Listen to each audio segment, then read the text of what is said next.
was supposed to share it in 2 weeks time. So yeah, mfethu sikhuluma ngepeace namhlanje mfethu.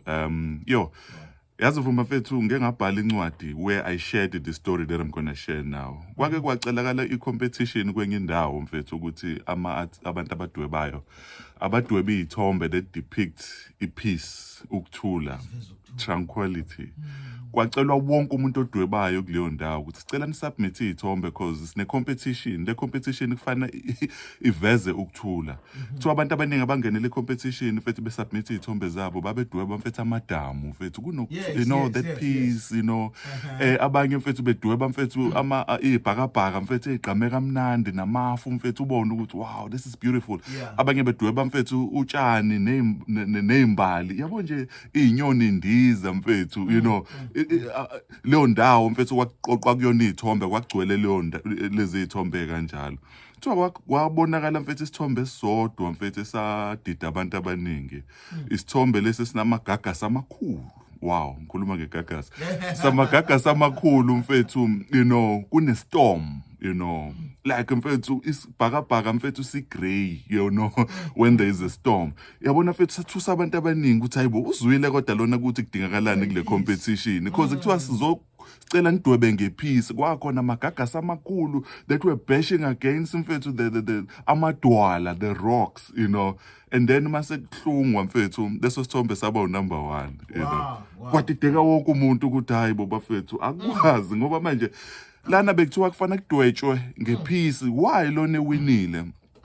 Abacubungule nabantu abade belento lena bebehlunga base beyasho ukuthi no, this is the best photo noma isithombe lesi depicta ipeace ngoba lapha isithombe esincane mfethu khona isithombe sesikhulu khona indawana encane ebivelile ukuthi nakuba bekunamagagasi ebeshaya mfethu udonga na yonke lonto bekunesithombe sejuba lapha na feeding amaphupho alo, you know, esidlekeni.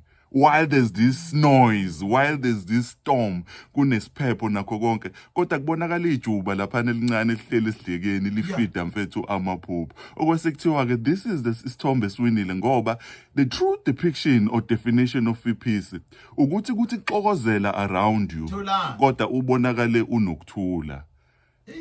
Ipeace ayisho ukuthi mfethu kufanele kuze kube nokuthula, kube nezinyoni ezindiza kamnandi esibhakabhakeni, kube ne blue sky, kube namadamu mfethu where umuntu ecabanga ukuthi this is where there's no. Ipeace it's when in the midst of storm and then you are found unokuthula. This is true peace. Uma ufunda kakhulu eBhayibheli ngisho ngathi ukhuluma ngani ngeBhayibheli. When we talk about the peace in accordance to the scriptures, iBhayibheli malikhuluma ngepeace likhuluma ngokuxokozela kodwa wena utholakala unepeace. We have a distorted understanding of peace because we think peace is when ngithola promotion. Hey bandla mangathola promotion ngane peace, you know.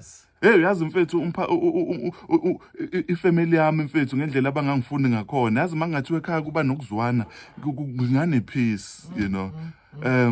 Hey yazi engine colleague mfethu engihleli la intangeni yabo. Hey yazi leyo colleague mfethu mangazwana nayo mhlawumbe ngane peace ngingathi mangivuka ekseni ngikujabulele emsebenzini. Yeah. So we think peace mangathola promotion yazi mangakhushukelwa imali kancane, thina abanye sesikhushukelelwe imali kaningi angichome ngalento but I know abanye mfethu usathola iletha mfethu ukuthi uzohola imali ethe xaxa uhambe uyokwenza ikweletu ushintshe izinto eziningi endlini leyo mali awusayifeel. You think uma usuthola into ethile uzoba nepeace kanti ipeace into ozoyithola before kuze kufike lezo zinto because ipeace ayibi conditional. Mfethu ngicela ukudlula lapho. Khona mfethu ukubingelela kwamaJuda engikuthandayo. In fact ngithe mangi-analyze personally I feel this is the greatest greeting of all time. AmaJuda mebingelelana athi shalom. Kuthiwa shalom. Why kuthiwa shalom? Mangihlangana noVuma before uVuma angixoxele inkinga zakhe ngithi shalom. Naye athi shalom kumina. Why? We are declaring ukuthi before you tell me ukuthi kwenzakalani emshadweni wakho, before you tell me ukuthi ubani ogulayo, shalom. May peace of God be upon you. That is a true peace ukuthi angisho ukuthi inkinga obhekene nazo azikho valid, but let us declare peace. I am declaring peace upon your life. Before uzungitshela ukuthi mfethu kwenzakalani in your life, yes, I'll make time to listen to you, but before you do that, peace. ukuthula okudlula ukuqonda. Vuma ngicela ukudlula mfethu. Yazi ngeke ngenzekelwe enye into ngawelwa u5 rand wami okugcina mfethu ngisayintwana wawela exhaphozini epond, you know. And ngisamncane ngafunda something ukuthi imali yakho imewele exhaphozini ungagxumeli kulelo xhaphozo ufuna ukubheka fast leyo mali. Relax, you know. Uzokwazi ukuyibona imali yakhe iwelephi. Logically kunalento ukuthi makwenzeka into enjengaleyo noma kuwela u5 rand wakho ufuna ukugxuma still ufuna ukubheka leyo mali leyo, and you'll muddy the waters, yes. And you won't be able to find that money. Yazi bethi bengisacela ukukhuluma nomuntu, khona umuntu uNkulunkulu amfaka iburden ukuthi wena ngifuna ube umuntu ozosiza ifamily yakhe ibe united.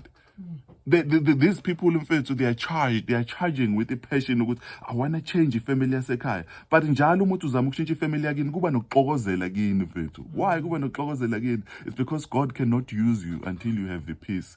Yazi mfethu ngibona abantu bethi bafuna ukusebenza uNkulunkulu abasebenzisa, but uthi uyafika kini unespirit sokuxokozela mfethu nokudunga amanzi, usabathi ukhuluma nalo anti ongazwani nalo malume no cousin wakho uyaxokozela nje kini mfethu. And I've been there, I know what I'm talking about. Until uNkulunkulu afake ipeace in your heart, kube khona izinto eziphukayo, kube khona izinto eziwayo, kube ungathi awuyinakile ngabomu, wazi kahle kamhlophe ukuthi in your heart you care, but yazi ukuthini, ngidinga ipeace in my heart for izimo to change around me. Ngisalapho mfethu closing remarks sengiyivala kulento lento. Yazi uNkulunkulu personally again, uNkulunkulu kuyenza something kumina even nakuma workplaces, you know. There were times where I would change for abantu abathi I pray for certain people to change because bengingazwani nabo bengangiphathi kahle, but there was a time where God waphefumula umoya ongcwele kumina ngazizwa ngiba nokuthula, kwadideka ama colleagues ami bazi ukuthi usibani bani uyangicasula. Why usunokuthula kangaka lona ebebusy eyenza lento, nami ngadideka ngathi hawu yazi lo muntu akashintshile. But there's something esikhona kumina, as much as ezenza lezi zinto azenzayo bengayithandi, but khona ipeace that surpasses all understanding. Kunokuthula okudlula konke ukuqonda mfethu. Abantu bazoxokozela around you bathi hayibo awuboni ni kuyabhidlika, awuboni kwenzakalani. Angisho ukuthi ba blind ungaboni, but uNkulunkulu uyakwazi ukuletha ipeace. Iphuzu lami lokugcina ngicela umlaleli this week, I hardly do this but ngicela ukuyikhuleka ukuyenza njengabomi. Ngicela umlaleli mfethu ohleze nelist yabantu abakhulekelayo ukuthi ufisa abashintshe. This week from this Monday to the next Monday bengisacela ukhulekela into engajwayelekile. Just pray for peace of God to rest, to be upon you. Ziba yonke into ephukayo ehlephukayo around you, itom lezo. Just pray ukuthi uNkulunkulu ipeace yakhe ireste upon you. That's all I needed to say this morning. The peace that surpasses all understanding. What does that mean? It means mfethu even now uzoba confused ukuthi why ngiba nokuthula esimeni esikanje. That is the God we are talking about. The peace that surpasses all understanding.